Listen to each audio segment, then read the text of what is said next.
Hello there, and welcome to another episode of the Home Tech Podcast. Jason Griffin here. So happy to have you with us for what is shaping up to be a very sporting episode, Seth. I think this is going to be a good time. Yeah. I think there's somebody else here who's lightening the load for us tonight. Yeah. Helping with some of the lifting, exactly. Hey, Richard, how you doing? I'm doing well. I'm glad to be here with you guys. It's been a while. Yeah, it has. We're happy to have you back. For any of our listeners who may not know, this is Richard Gunther, a great friend of the show and purveyor of the Home On podcast. Richard, why don't you tell our audience a little bit about what you do? Yeah, absolutely. So I am an editor at the Digital Media Zone, and I host Home On, which is a show about specifically DIY and enthusiast home automation and home tech. And I think we probably have a fair amount of overlap in our listener audience by now, because I think you mentioned the show or my name at least every other episode. It's kind of creepy, actually. Yeah, we like to keep tabs on you. Totally appreciate it. Yeah, no problem. It's a great show you put on, and I love some of the exchanges you have and interviews you get on. It always, I mean, these podcasts that I have so many of these things that I listen to. It's ridiculous, and it's always good to hear what everybody else is doing, but everybody comes up with different questions to ask. And what's important to me and what's important to Jason is not necessarily what's important to you. And I just think the broad range of perspectives really helps add to this strange and, convoluted industry that we follow. No, I agree with that completely. I know that we've talked in the past about how there are basically 4 or 5 kind of key shows in the home automation space right now. And of those, you look at it from both kind of an integrator and DIY perspective, particularly with the convergence of those markets. I'm looking at specifically from the do-it-yourselfer perspective. Mike is typically looking at it from a market perspective, Mike Wolf, and Stacey Higginbotham is typically looking at it from the kind of the technology and really examining the technology behind things. So we all could end up interviewing the same person, and they could be completely different experiences for the listeners, which is good. Yeah, definitely. Stacey does the craziest things, and I don't know how she gets away with them. Honestly, my wife would kick me out of the house if I pulled off some of the stuff that demoed some of the products that she puts into her house, and how, the stories that she has about how things don't work when she has tried to integrate things across the line. I don't know if I have the guts to do what she does. I've told her that the episodes that she has where her husband is her guest are really some of my favorite episodes. Yep. And I think that he's a very, very wonderful and forgiving man. Absolutely. Yeah, very, very patient indeed. Very patient indeed. And I loved your summary of the different podcasts. And I think it's very true. Everybody brings a different perspective. It's an evolving landscape. And we always look forward to our conversations with you and are glad to have you back on here. We're going to switch our format up a little bit. Our regular listeners will be well aware with the fact that typically when we have an interview, we will kind of put that towards the end of the episode, and Seth and I will do a little bit of banter and news before that. But we decided, Richard, that we value your opinion so much, as you mentioned, that we would let you on for the full episode here. So hopefully you don't let us down. That's 100% banter tonight, guys. 100%. So the main things we're going to talk about, we do have, in essence, a body of the conversation that we're going to cover, and that's really just doing a roundup of a lot of the different problems that we've been seeing lately in the DIY smart home. We think some of these are indicative of maybe serious flaws with platforms, and maybe some of them are just issues that are being over-reported. And we've seen stories come from a lot of the big companies and a lack of stories from others, such as HomeKit. And we've had a lot of reporting in the tech press about Nest lately, the Staples Connect, and the imminent demise or the apparent demise of that platform, issues with Samsung SmartThings, and then Amazon kind of seems to be the exception to that rule, where we hear nothing but good things about them. And we just thought it'd be a good time to do a wrap up and all sit down together and chat about that and share some thoughts. So I definitely look forward to that conversation and be sure to stay tuned for that. Before we get into that, we do have couple of just little bullet point news stories that we wanted to touch on. And the first one here has to do with flaws in Samsung smart home, which apparently let hackers unlock doors and set off fire alarms. And Seth, I'm going to kick this over to you because I think you had a few thoughts you wanted to share here. Yeah, this is probably one of the... It's a hit piece for IoT products, and it's really a hit piece for Samsung. I saw this kind of fly through with somebody saying, "Oh, look at this! Apple has got HomeKit, and that's why they encrypt everything." And I was like, "Okay, haha! Samsung SmartThings has been hacked. This is great. This is going to be a huge story." And I start looking into it, and the hacks that these guys have claimed to be, open vulnerabilities are just hacks that are within like the Android ecosystem, where you can, if you have an app that is kind of like malware that exists on the Android, that app can actually escalate itself and get into another app. And some of the things they were talking about was like, this could actually get in there and steal your password, and a couple of other things that they were talking about where maybe a third-party app that was used to control the SmartThings platform left a private key in. And for developers out there, they know what I'm talking about, but most people probably don't. Private key is something that SmartThings gives developers to use for their application. So if their application starts acting up and doing bad things, they can just shut it down and it doesn't harm the entirety of the ecosystem. They evidently found a way to, in one, what they said was one app, to actually kind of break in, and they used a proxy to watch encrypted traffic in between SmartThings and this device. Like, this is like something a serious hacker would do, but not something that would normally come up as an exploit. And the last and final thing I thought was just absolutely galling is that they claimed that sending an email to somebody that has a link that looks like an email that looks like it came from SmartThings, that has a link that says, click here to log in and correct this problem, that would bring you to a web page that is not on SmartThings server, but somewhere else. And you would type in your username and password, and it would look like everything's fine because they could just submit that over to SmartThings and you'd log right in. But now they have your username and password, and this is common, very common. We have a name for that. I think it happens everywhere. It's called phishing. Exactly. It has nothing to do with IoT. Exactly. Very true. Very true. Richard, why don't you jump in here? Share your thoughts on this story. Well, I mean, this you're right. This is a hit piece, and I think this demonstrates one thing for sure, is that it is no longer cool to beat up on Nest. Now we're beating up on Samsung. Right. Well, they are the second big dog on the block, or third probably. But I mean, this is just, I can't believe that this is out there. Well, I guess I can. Like, it got me to click on the headline to see what it was all about. But anybody else who is just, I talk to people that are like, hey, where do I start in a smart home? Like, where's a good place to start?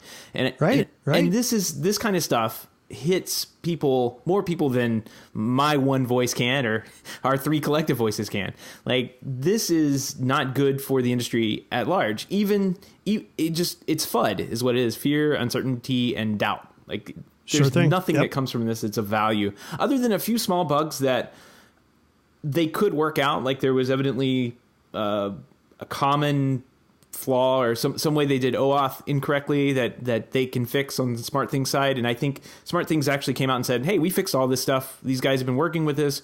We're good to go. And we reached out to that one developer that they hacked. They're good to go too. This scares people away. I think the actual hacks that they did are something that may be relevant, especially kind of towards the end of the piece. They say this is an escalation issue, or what do they say? Crud. I can't read it anymore. They say this is an escalation issue where the problem is, if you break into something that's insecure, like your email or some Android app that's not working correctly, you have access to things that are in another area of your home or your life, whether that be your bank, whether that be your retirement account online, whether that be your SmartThings house or some other platform. Who knows? All of that can be hacked by the simple techniques that they went through here.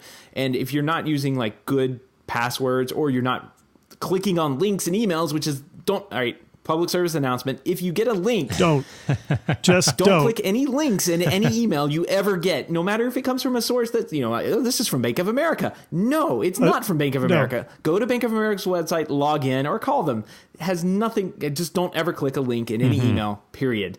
And look, I solved all these hacking problems myself. Done.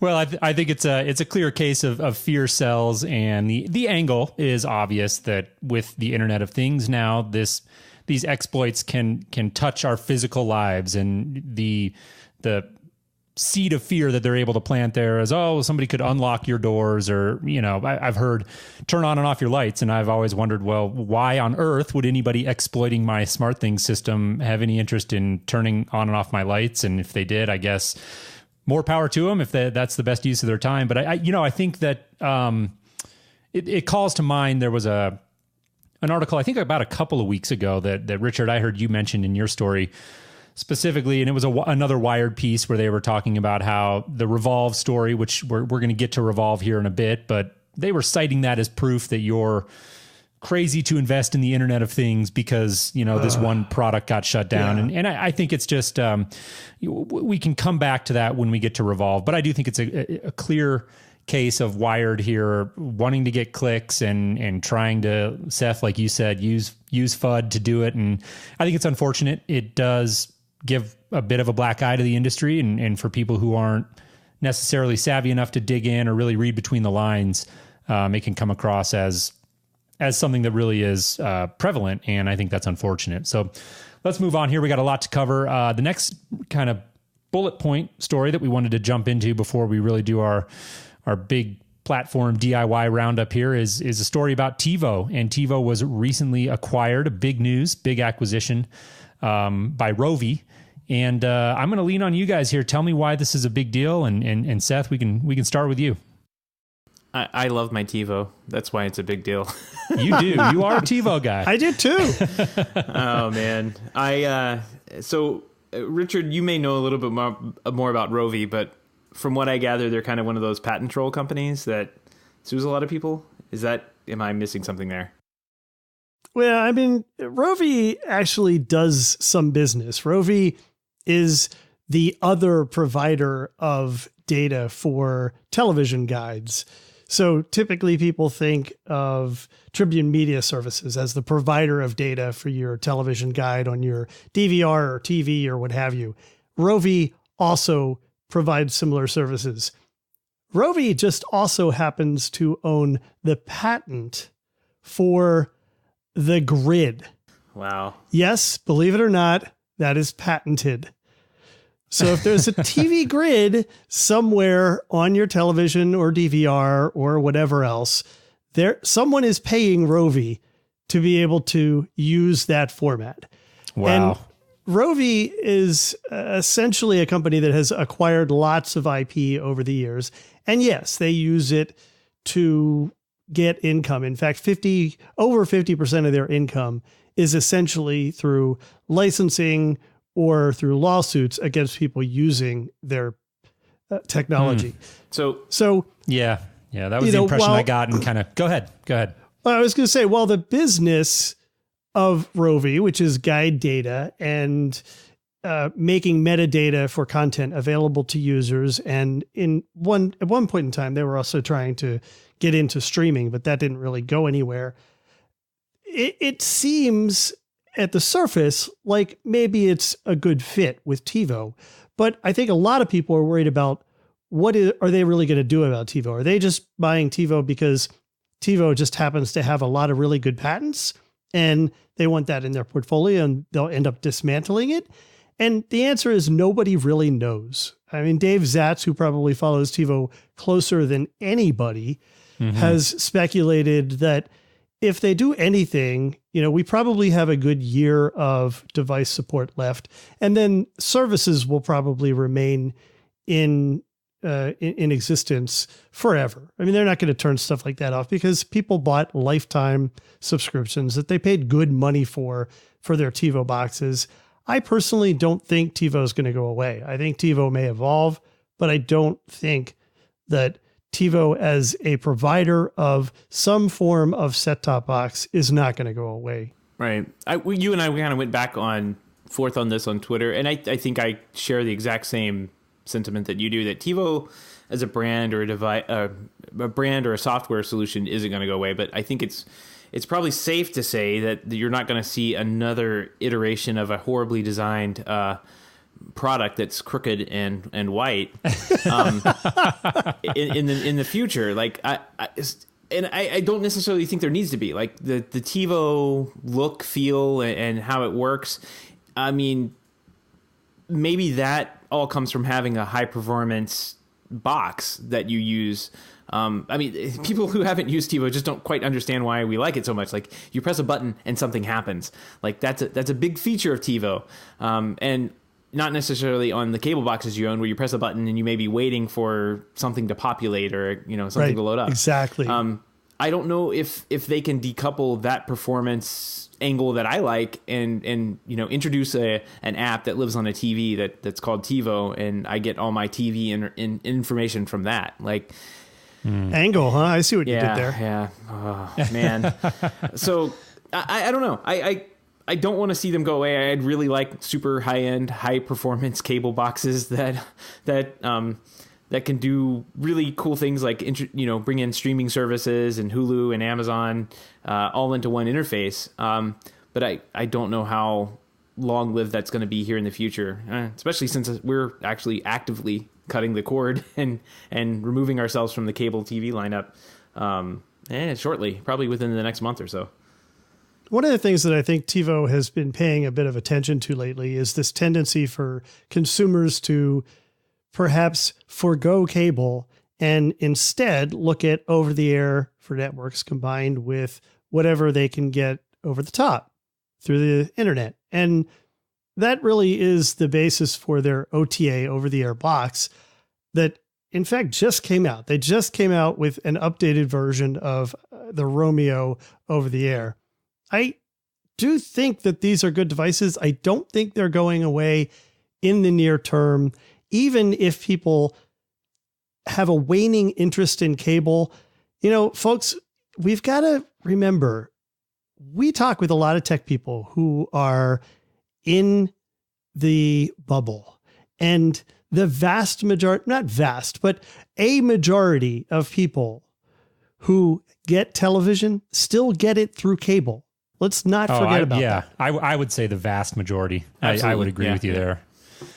And I agree. I think you make a good point. We get caught looking at this through our perspective of generally tech savvy, early adopter type of users. And I think you're right. The idea of linear TV and traditional cable is not going anywhere anytime soon. It is a fascinating landscape to watch. And I'm glad you gave Dave Zatz a mention there, because I think he covers this evolving landscape of cable and over-the-top content and TiVo, I think, better than anyone. I love his stuff, and I think he's a great resource for that. Let's move on from this story. In conclusion, just so Mike isn't the only one talking about it, I'll say that the Rovi paid $10.70 a share. That's a 40% premium over TiVo's closing price, and the deal was valued at $1.1 billion. So big deal here, and love the thoughts on it. I agree with everything that you guys said. Let's jump into our main segment here, and we're going to talk again about the broader DIY initiatives of some of the big players. So Apple, Nest, we're going to talk about Staples Connect, Samsung, and Amazon, and try to share some thoughts on each of those, the good, the bad, the ugly, let you know where we think they're at. There's been a lot of coverage. A lot has been made recently of some of the issues that these companies have been having, and I think really the debate and the interesting conversation lies in, are these issues emblematic of broader issues in the smart home space, or are they just normal growing pains, or maybe a sign that the company just wasn't serious enough about it to begin with? And and I think each one of those, and yep, I heard you, Richard, there, and I know you know which one I'm talking about, and we'll get there. But HomeKit is the one I want to start with, and there was an Apple event, most of you I'm sure know, back in March. And right on the heels of that, or during that event, there was a great Twitter interaction going on between you, Richard, and Seth, and Mike Wolf was getting involved in that. And essentially, Seth had kind of joked on Twitter, hey, 1 billion HomeKit hubs sold, obviously tongue in cheek. The reaction by Mike Wolf was basically calling it a dead initiative walking. And I'm curious, Richard, to get your thoughts on that. And I know just sort of your general thoughts about where HomeKit is at as an initiative right now. Yeah, I don't think that HomeKit is dead by any means. I think HomeKit is still trying to gain some momentum. We're still seeing more and more vendors come out with HomeKit compatible products in small waves. But the good news is that as more products come out, overall, they're getting better and the ecosystem is getting better and far more capable. So it frustrates me that we're not seeing more push from Apple. I think that's the thing that Mike is referring to. And that's the thing that we all joke about at these Apple events, right? I mean, there were 0 seconds talking about HomeKit in this last Apple event. Yeah, that time has been kind of going down each Apple event. Like, well, we can't get lower than that, right? Well, who knows? WWDC they're going to start taking stuff back. Does that count as lower? HomeKit no longer works on iPhone. It's just Apple TV. That's what we're going to start hearing. Exactly. Yeah, I mean, I think it is getting better. I know that I had been a vocal opponent of a lot of what first came out because I thought it was sloppy. And frankly, a lot of that was Apple's fault. Apple didn't let vendors talk to each other, didn't let them test with each other's devices prior to the initial launch. We're past all that now. Now vendors are smarter. They have a better idea of the ecosystem's capabilities. And what's really interesting is that we're seeing companies come out and try to really exploit the power of HomeKit. I know that you even mentioned this on one of your shows recently, Seth, that now I'm doing something with HomeKit that I never thought would be possible, where I'm using one of the remote sensors from my Ecobee to determine what the temperature is in my office, and using software from ConnectSense to manage a rule that when it gets beyond a certain temperature in my office, it automatically lowers my Serena shades. How crazy is that? I love that. Yeah, and that's been my vision of what I thought HomeKit could be from the beginning. When I saw what they were doing and decoupling the API and product database, essentially is what it is, from the interface, it means that you can use all these different products and manufacturers and then figure out who has the best interface that you want to use and who has the best features in the software. And it may be another third party like product that has the best interface, and you get to use their app for free to use all the control aspects and operate all of your other home automation products. Yep. That kind of standardization we do not see and we do not have at any other level in this industry at all. It's a completely decoupling those two. The control from the view is completely different than what I've seen before, and I that's why I was really excited about it. I think the biggest thing HomeKit had going against it was the getting on board. Like from a software developer side, getting into the Apple ecosystem is rather expensive, could be kind of expensive, and it has a really steep learning curve. So Swift has been introduced, but it's not quite yet adopted by every Apple developer out there. Although Apple is pushing it really hard, that actually eases the pain of getting into developing instead of having going to full Objective-C, which is like ancient and awesome but crazy. Right. That is going to help bring in more new blood and new developers to the platform, and I'm hoping that takes care of that side. The other side is the manufacturer side, and I really don't know. I mean, we just saw Wemo kind of backing out of the whole we're going to support HomeKit commitment, I guess they made. I'm not sure. They made a couple of statements and then said, no, we decided we're not going to get into HomeKit. But I don't know what they're going to do, because you have to go through this pretty pretty intensive application process and certification process through Apple to get the HomeKit stamp on your product. And that's not something that a lot of vendors, I think, were eager to do and get involved with early on. I don't know how that's going to go as we move forward, but I know that it kept a lot of people off the platform early on.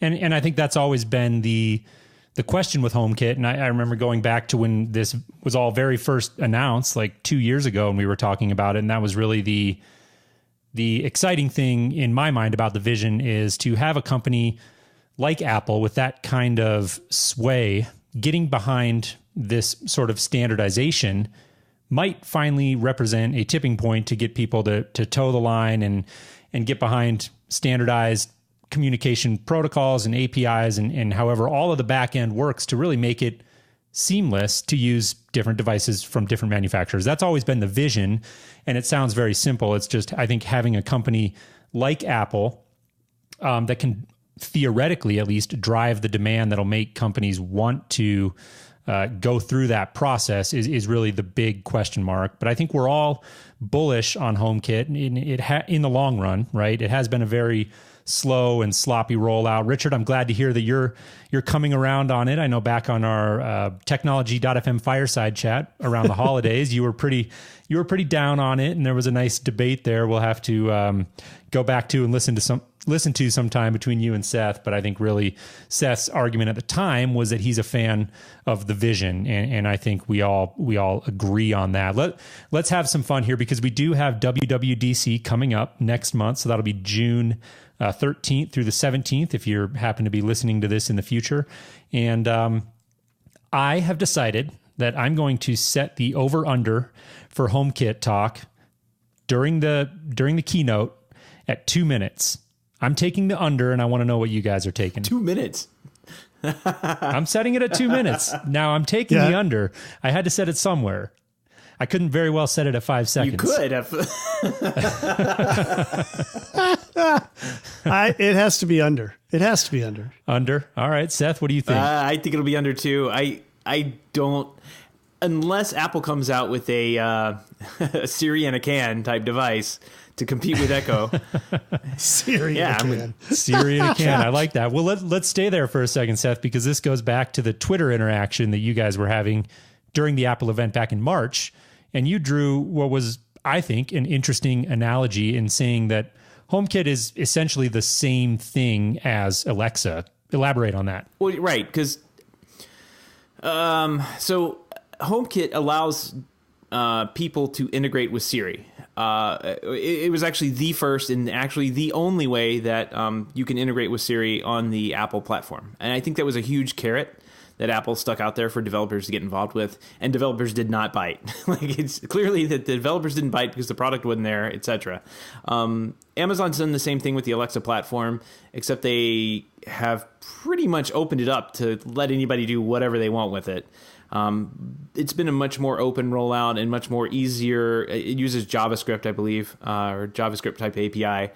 So it's very easy for a lot of more people to get involved with it and start working on it. So, unless Apple comes out with, I'm going to call it Siri in a can, I don't really think that HomeKit is going to get much more of a mention at WWDC this year.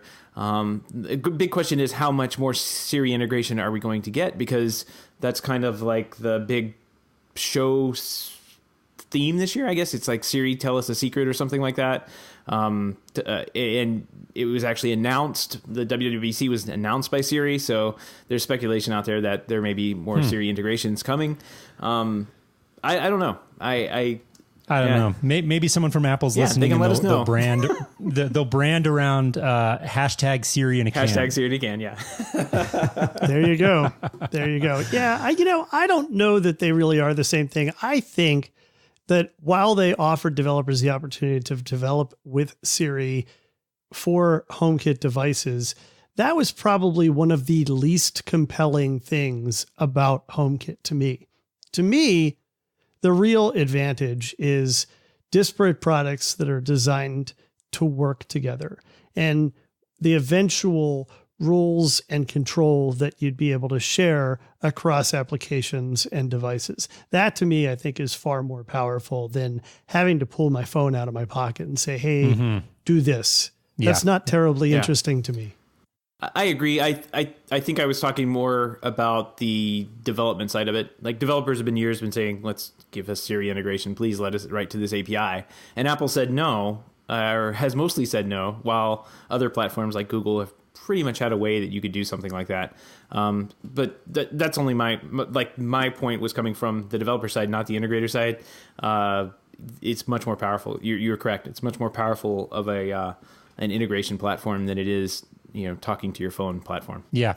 And I remember going back and in previous episodes saying that I was always a little bit surprised at how much emphasis with HomeKit was put on the Siri aspect, and how of the little coverage that we have seen, a tiny fraction of that coverage has really emphasized what I think and what we all seem to think is the most important and impactful aspect of HomeKit, and that is interoperability. I think they've put a lot of emphasis on voice control, and I think it's been with minimal effect. And the voice control piece, surely we'll talk about more here towards the end when we get to Amazon, but I think I used to be pretty down on voice control, and I think that in hindsight, my issue was always the friction that you alluded to, Richard, where it's like you're pulling your phone out and talking to it, and by that time you probably could have just walked over and hit the light switch, right?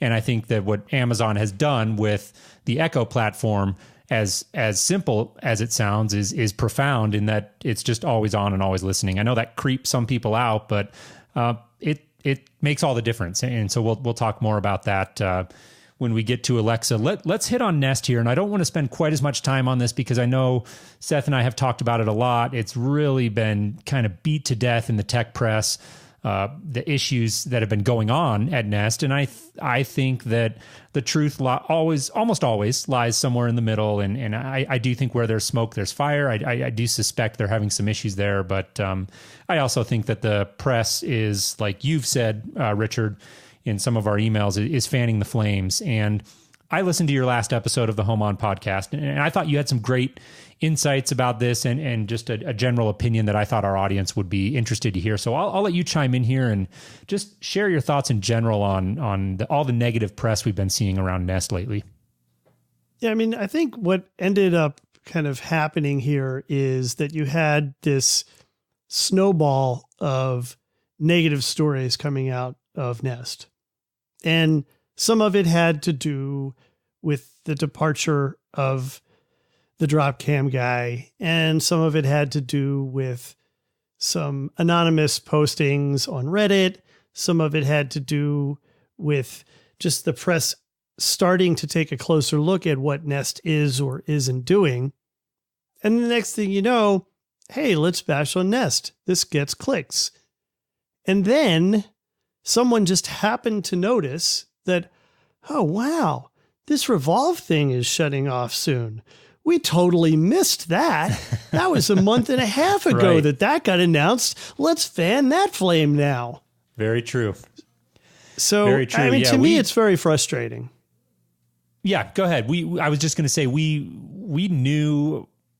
I think from the start, it was really reported that when Revolve was acquired, it looked like the end for Revolve, and I think your point is perfectly valid, and I think it was an opportunistic moment for a lot of the press. And being somebody who does a weekly podcast and tries to do some writing every now and then, I'm empathetic of the fact that, yeah, sometimes you got to find some stuff to talk about sometimes. And I think as podcasters, we all know that that's not an easy thing to do. And stories about Nest became the low-hanging fruit. And so I think the snowball analogy is very accurate and applicable to this story.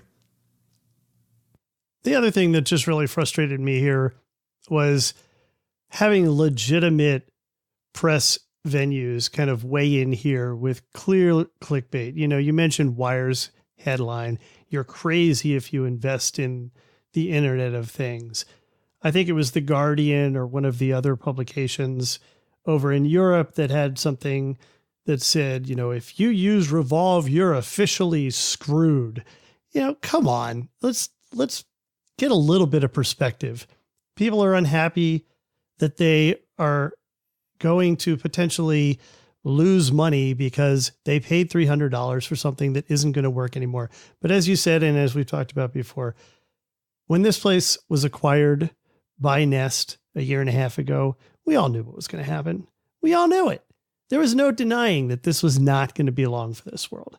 So I think that as a technologist and as someone in the tech space interested in home tech, what I want to be asking is, well, what do I want to look at as an alternative? If I'm a Nest, if I'm a Revolve owner, what would be a good substitute?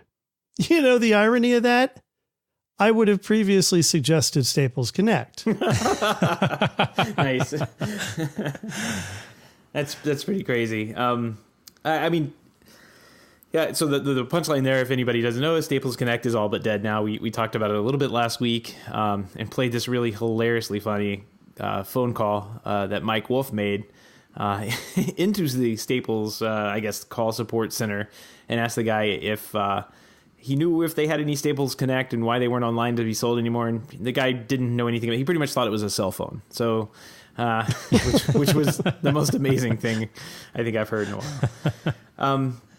Yeah, but we talked a little bit back last week too about, you know, how Jason and I have kind of seen our fair share of, solutions, home automation solutions die and go by the wayside. I could think of Panja, Explorer Solutions, the Colorado VNet, which is a huge, centralized lighting control system that went away, as well as, what was that other one? Light Touch? Is that right? I think that one died off recently. Yeah, Light Touch. Yeah. Wasn't there another one like LifeWare or something? Is that still around? Yeah. I was LifeWare, just doing Microsoft. LifeWare is very dead. Yep. Yeah, that's long gone, right? So yeah, these things come and go, and I think that in the grand scheme of things, when you're talking about Richard, as you've alluded to it, and others, a box of radios, you've lost a few $100s, and I get that that's nothing to sneeze at, but the way that people were talking about it in the press, it's like as if everything that you've invested in for your entire smart home is now completely useless, and tough luck. Sorry. And I just think that it gets over reported. It's unfortunate. Right. Seth and I have joked about it. I was at one point on the verge, and I don't remember what it was that dissuaded me or why I didn't pull the trigger, but I was very close to buying a Revolve, and I didn't. But, ultimately a $300 device, you get a couple years of use out of it. It doesn't work anymore. To me, not that big of a deal. Right. And like I was trying to, not saying that $300 isn't a lot of money, but the companies and products that you and I have seen go by the wayside a whole heck of a lot more than $300. Not that that's, not that helps. It's like salt in the wound, but like, this kind of goes back to me every time I talk about this. It goes back to that theory of diffusion of innovations. I don't know if you guys have heard of that, but it basically says, the way technology takes off, there's like these innovators that take up technology at the very beginning, and then there's the early adopters, and then there's the late adopters, and so on. But we're basically not even to the early adoption phase of this process with home automation. Like, we're barely in there, and as it takes off and gains more and more market share, and more people are on board, you get more and more product out there that's standardized and works well together, and less product that disappears from the store shelves for some random reason. So that's something to keep in mind. I'll put a link to the theory on Wikipedia in our show notes, and if you're bored, you can read about it. Economic theory from the 1960s. Right, home tech, where you come for all your economic lessons. We're going to move on. I promise this would be kind of short, but there was one story that just broke today as we're sitting here and recording this. I want to get your guys' thoughts on it. Is this just a coincidence, or is this indicative of, again, systemic problems at Nest? And that is that Apple has recently hired Nest's former, and I apologize here, Nest's former head of technology. So that's a big hire, sounds like, and want to know what your guys' thoughts are on the significance of that. I think it's a little bit ironic, right? Apple was originally the source of the four guys that started Nest, Right. if I understand right. So that's a little bit strange, but we knew that some higher ups from the company had departed around the time that the guy from Dropcam had also left. And so I can't say that I'm surprised that Apple would try and nab someone up. I think it's a smart move on their part. I don't think it really has a whole lot to say about Nest, though.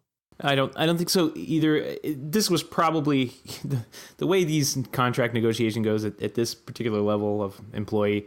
This probably was started long ago. It says here she actually left Nest to move to Twitter a while back, but she was diagnosed with a pretty bad illness, evidently, and the treatment was successful. She's back healthy, so she's Apple snatched her up, which sounds like it's a good hire, I think, for Apple. Yeah. It looks like she'll be working here. It says iPhone makers health projects. So that's where she'll be focusing her efforts. And we'll be keeping an eye on that. Moving on here, we want to jump into the other product that we alluded to just a minute ago, and that is the Staples Connect. Mike Wolf, in case you haven't heard our past episode or seen this coverage, put out a piece recently over on his blog about what appears to be the imminent demise of the Staples Connect. And I can't say I'm completely surprised about this story because the Staples Connect has been so quiet. We just haven't heard anything about that platform for such a long time. But when it first surfaced a couple of years ago, Seth and I at least were pretty impressed with it. And we were actually all kind of joking about that awkward marriage between office supplies and home automation. And it just didn't seem like it should be a compelling product. But when you really stopped and looked at it, it was. And so I'm not, again, totally surprised because we just had seen really nothing come out of Staples and it appeared to really have gone quiet. Richard, you had some interesting thoughts about this. You put up an article on Medium about what you would attribute the demise of Staples Connect to. And I'd be curious to hear your summary of that article and share some of your thoughts there. Yeah, I mean, this whole situation is very frustrating to me because I think the Staples Connect ecosystem was very promising. They did kind of surprise everybody, but people have to remember it's not Staples that's building this. It's Zonoff. There's a company that essentially white boxes these and makes them available to various companies. And they also are the vendor behind Somfy's Sonoma system, I think it's called. Well, the Zonoff system that they built for Staples was really geared direct to consumers. It was a good collection of products, and they helped Staples originally come up with a retail strategy. Staples did not adopt Zonoff's retail strategy. What they adopted was a strategy that works very well for selling hard drives. And that's empty boxes with wrappers around them that you have to take up to the front and exchange for an actual product. And it was a bit of a disaster. I mean, I don't know how many stores you've visited or if you've looked at any of the retail displays that they eventually put out for this stuff, but it was very unappealing and kind of missed the point in how to actually retail this stuff, which I think Zonoff had down pat when they first put it together. So right out of the gate, they were at a disadvantage. And then they did some updates and they put out a new hub, and it's actually a really good second gen hub. It includes tons of radios. It connects with Lutron. It includes Bluetooth. It has Zigbee and Z-Wave and Wi-Fi so that you can connect with IP devices. I mean, it did everything that you would want it to do. And then they stopped doing anything for like a year. I mean, I think it has been a year now.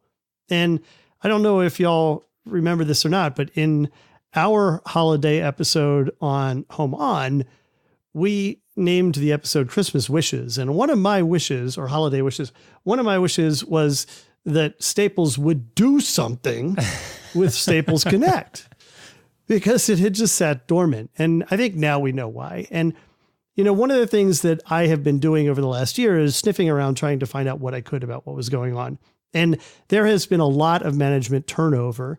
the guy who was in charge of the whole process when they rolled it out is gone from Staples, and then it was handed off to someone else. And then that person went on leave and it was handed to someone else. And that person never got any real management support to do anything with it. So it seems like once they did their initial concept and launch, everybody just wiped their hands of it and nobody knew what to do with it. So very frustrating situation. I think if it's in any way indicative of what's going on in the market, it's perhaps that companies really need to think about this in the long haul. And a lot of companies don't necessarily know, A, how to retail it, or B, how to support these sort of things. The good news here is that the company behind this, Sonoff, this is what they do. They build these systems for companies to use. And so while Staples hasn't said anything specifically yet, they have come out and said that this ecosystem, if you already own it, is not going to go dark. Your stuff is going to continue to work. And they suggested that there's news coming. In all likelihood, the news is going to be that they're not going to be selling it anymore. But again, like you said last week, all the products that you could use with this thing, you could use with any other system that allows you to use Lutron or Z-Wave or Zigbee. So you haven't really lost much. What's the over-under on Staples Connect being rebranded as a cell phone? Yeah, I don't think that's going to happen. Who knows? Since we're taking bets. So let's talk a little bit about Samsung SmartThings. We definitely talked a little bit about it at the beginning of the show, but they've had some discontent growing among their user and developer base for a couple of reasons. One, the product stability hasn't been all quite there recently, and I don't know. I'm not sure what to take away from this. This is one of the products that Jason and I have talked about in the past, like, hey, this could be a really good thing. And then not just one, but many of our listeners reached out to us and said, don't recommend this product. I hate it. So, yeah, I don't know what to think about it. It looks like a really well put together and marketed solution. But if it doesn't work, it doesn't work. I don't know what to think about this one. Yeah, Richard, I'd be curious to hear your thoughts. And this is another one I don't want to spend a ton of time on. Seth and I did cover a story about them last week, and we've been talking about them the last couple of weeks. There was a story, Robert Parker, another big hire story here, was acquired from Amazon, and he's the new now senior VP of engineering, and he was the former director of engineering at Amazon. And the article that I read that discussed his hire really put a lot of emphasis on a concept I believe they were referring to as guardrails. And the idea was that they want to maintain this idea of open integration and allowing people to come in and develop for the platform and making that process easy, but putting in these sort of metaphorical guardrails to make things more stable and keep things from completely falling offline and not working entirely. And so I think that seems like the right direction, and easy for them to say, obviously harder to implement. And I think that's really the key story there is how do companies find that balance between being very open and allowing everybody to come in and integrate and really promoting third-party development and having rock solid stability. And I think a lot of times those two are at odds with each other. And I'd be curious to hear your thoughts on that, Richard. Sure. Well, they call it guardrails. I call it stable servers. I mean, it seems like one of the problems that they really had was that they were working, I think it was Kevin Toffel who uncovered that they were actually working and running this system on Samsung's kind of beta cloud service right now. Yep. And that just seems irresponsible when you're supporting not only production users who rely on your system to manage and in some ways, in some cases, secure their home, but also an entire development community. It just doesn't make sense. So I think their first priority needs to be to get this on a solid platform. most of the problems that people were complaining about, particularly the development community, had to do with that infrastructure, that server infrastructure not being stable. That's an easy thing to fix. And I say easy, I know it's going to cost lots of money, but it's a relatively easy thing to fix. They already have a good system for developers to plug into. And I think they can continue to expand that if they, don't just kind of forget about this thing that's running on Band-Aids. They need to continue with the care and feeding of the infrastructure if they want people to continue to build for them.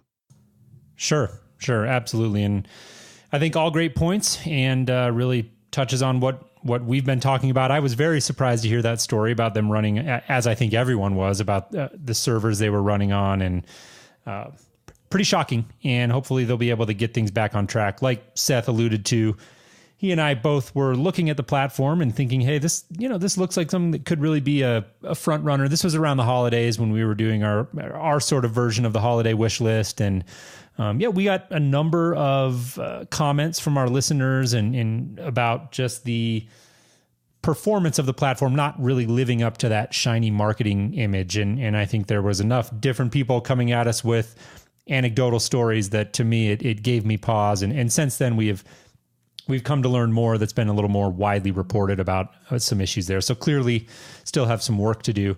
Last platform that we want to touch on here is, I would argue, in a sense, the exception to the rule. And that is that really all the news that we've been hearing about it, all the reporting at least, has been very positive and very glowing. And Richard, in your words, the tech press is going a little gaga over Amazon Echo. And I want to hear your thoughts on that. I know that it's easy to get caught up in that, and they really do have a lot of momentum. Is this deserved, or is this an overreaction? I do think it's intriguing. And while I was a doubter initially, when I got one at the holidays, I started to enjoy what you could do with it. I definitely like the capabilities that they're providing, but right now, something that people need to remember is that this is not a smart home ecosystem. What this is a control interface. And Amazon provide the tools that you need to build your own piece onto that control interface. If you're a device manufacturer, or if you are a software coder and you want to perhaps come up with some new creative ways of exposing information through the Amazon Echo that's otherwise available on the internet or through devices in your home.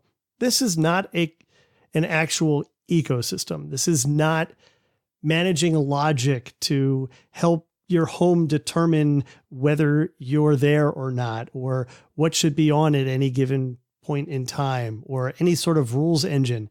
It's simply a voice interface. It's a good voice interface, but I tend to think that the attention that it's getting from the press right now is a little bit overblown for what it is. Yeah, I definitely agree there. It's just a control point, and it ties in with your other smart home technology.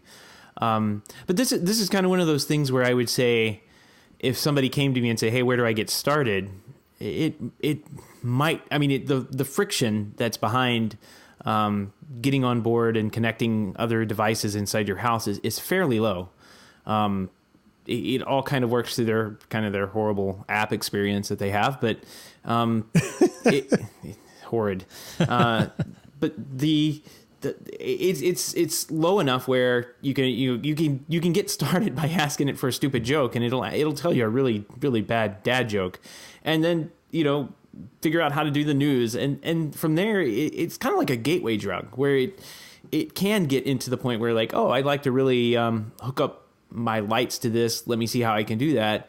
And there are a number of other third-party solutions that, surprise, are sold on Amazon that you can get that that will do that for you, and they will integrate fairly easily with the Amazon Alexa platform or Echo platform. I get those two mixed up. I don't know why, but anyway, I think it's a good gateway drug at this point into getting people into the smart home.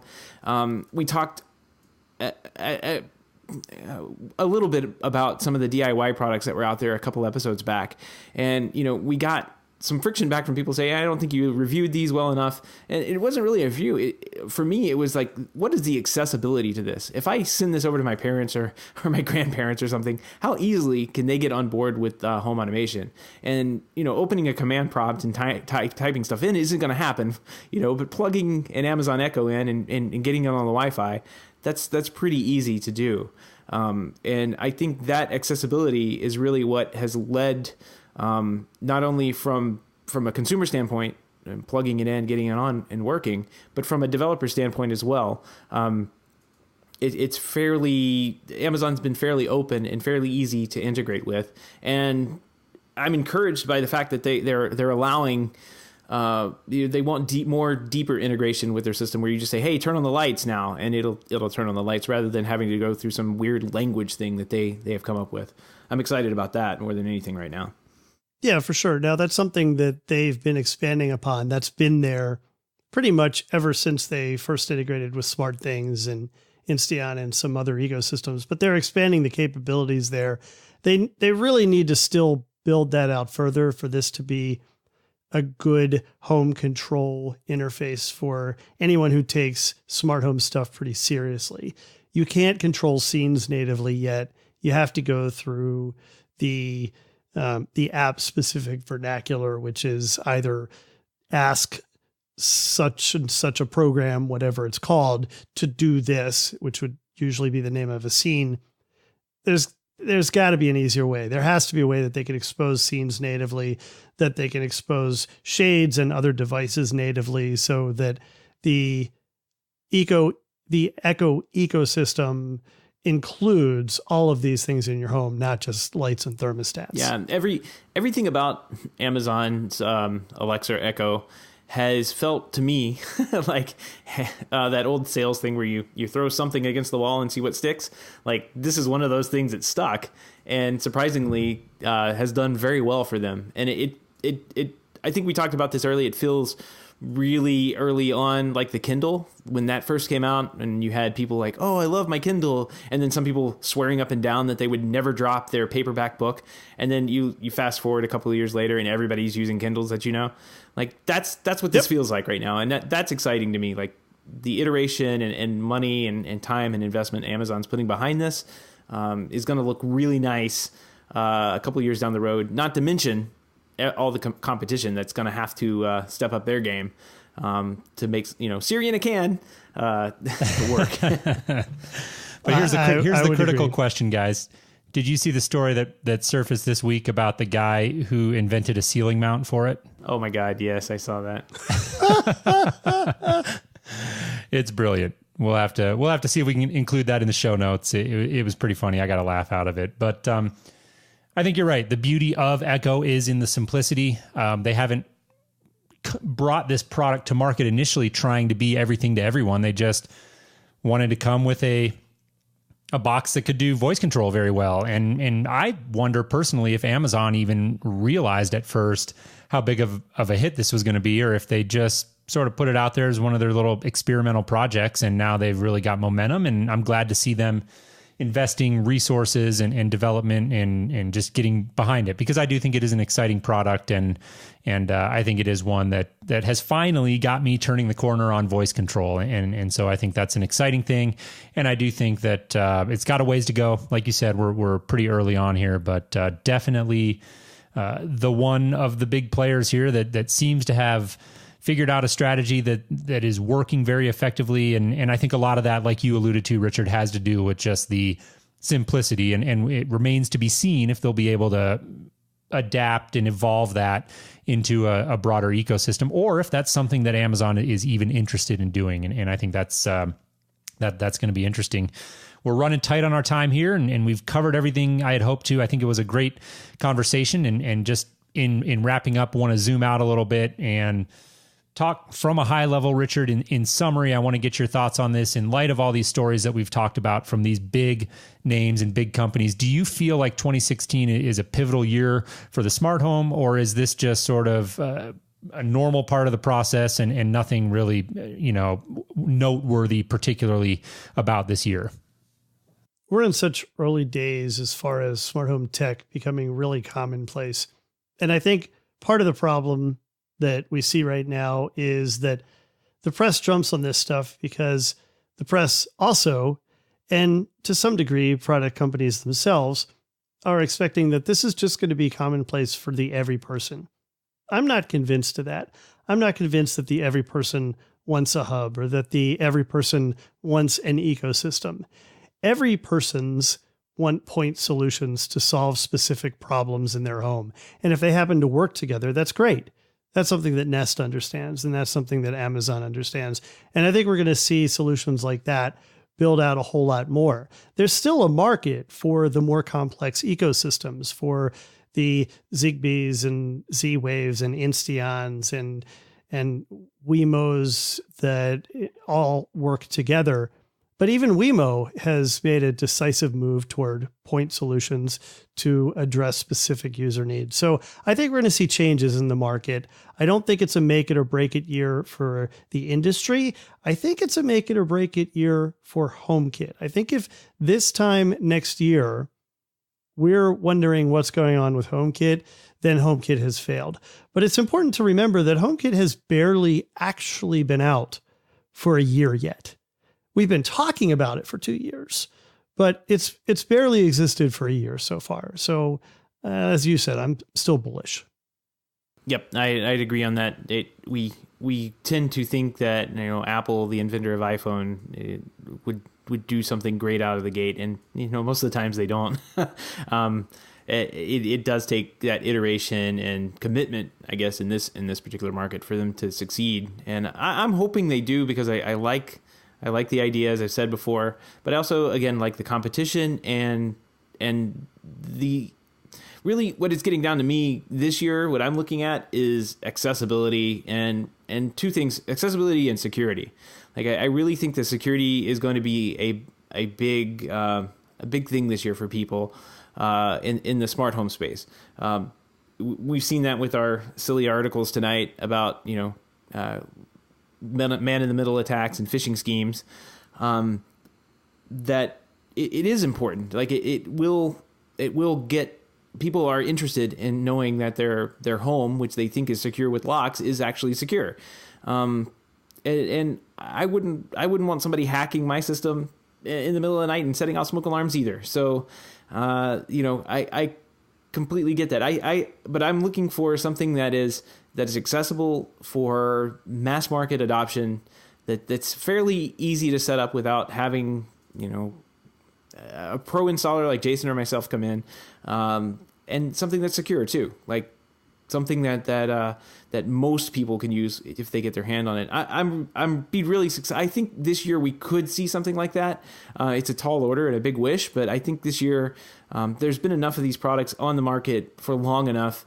I think if they just buckle down and set up these guardrails or whatever Smart Things is talking about, maybe they can make it happen. Guardrails, aka better servers. Yep. Yeah, Richard, I like the way you sum it up. I do agree with you that I don't think it's necessarily a make it or break it year for the smart home at large. I think that broader adoption into the mainstream of connected home technology in some facet or another is inevitable. I think that the extent to which that's going to happen and the speed at which it's going to happen is what's really at debate. And I do think this year is a pivotal year for some of these products that we've talked about. HomeKit, I would agree with you there. Nest, to a certain extent, they've obviously, I think, got the backing and the established, the footprint in the market where I think that there's not much question in my mind that they're going to stick around. It's just, are they going to be able to, I don't know, ship some new product, maybe? That would be kind of nice. Someday that would be really nice. So anyways, I think it's an interesting landscape as always, but particularly right now, we've just seen a bit of shakeup with a lot of different products, and I really enjoyed having you on, Richard, to discuss that. So let's wrap it up here quickly for our listeners who may not be familiar with you. Once again, just give them the rundown, what you're about, and what the best way is for them to connect with you if they're interested in doing that. Yeah, so you mentioned it a lot. I host Home On at the Digital Media Zone, and it is roughly 40 minutes to an hour long every couple of weeks. We have a guest every week, and we run through the news and talk with the guest either about their product or often stuff that's going on in the industry. I'm also periodically at a variety of different events when they come up, and we like to cover CES and other IoT specific events. I'm going to be at IoT World, and this is the first time I'm going there. I'm very excited about that. That is next week in Santa Clara, I think, Santa Clara. And at the end of that week, I have a bunch of stuff going on this week, actually. At the end of that week, I'm going to be at Future Kitchen, which is an event being held at the Williams-Sonoma Test Kitchen at Williams-Sonoma headquarters. And that is on the 12th of May. And I'm going to be interviewing Juicero's Doug Evans. So I think that's going to be a really interesting event for anyone interested in the connected kitchen. And if you're interested in finding out more about that and anything else that I'm up to, including spoilers, we're going to record the next episode of Home On in beta, the store beta in Palo Alto. Follow me on Twitter at Richard Gunther. Very cool. Well, Richard, I want to thank you so much for taking the time and joining us for the show here. I think we did a pretty good job of 100% banter, as promised. And just want to say we appreciate your time coming on the show, and thank you very much. Yep. Yeah, thanks a lot. It was fun. Yep, definitely. I just want to echo what Seth said, and thank you again for coming on, Richard. We really appreciate it. By way of quick housekeeping, if you're a regular listener or a new listener to the Home Tech Podcast, we would really love to hear from you. A couple of different ways you can do that. You can hop over to Twitter at HomeTech Podcast, or jump over to the website at HomeTech.fm/feedback. And we would welcome any comments, suggestions, or feedback, and we'll do our best to also get you featured on the show. If you have any tweets you want to send our way, we'd love to hear them. So thanks again, Richard, for coming on. We really appreciate it, and good luck with everything you've got going on. Thank you much.